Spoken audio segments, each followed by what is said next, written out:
Luto tayo ng gulay, guys. Ayan, kalabasa. Kalabasa, beans, at saka kohlrabi. Naglagay ako ng luya. So, imbento lang ito. Mag-imbento tayo sa pagluto. Nag-crave kasi ako. Tapos, gusto ko siyang lagyan ng ganito, oh. Allergy ba ako, eh? Sus, muraman tagdatog panit. Kami kay kaon, pero butangan jud na ako siya. Kaya nakaagi ko ani na hospital ko tungod ani. Pero, murag lami yun siya mukaon, butangan ako. Butangan nato kay dimingaw tagulay sa Pinas. Lagyan ko siya ng konti lang. Baka maano ka no, matugok na ano ba. No, ako.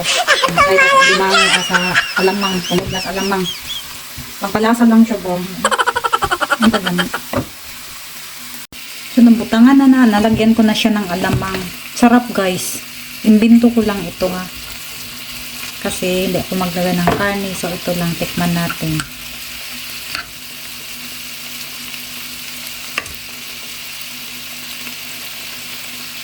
Sarap.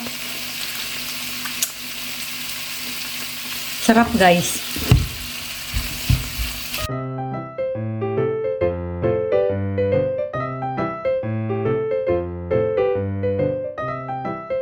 Salamat sa pagtanaw. Thank you for watching. Happy Sunday, guys. Bye.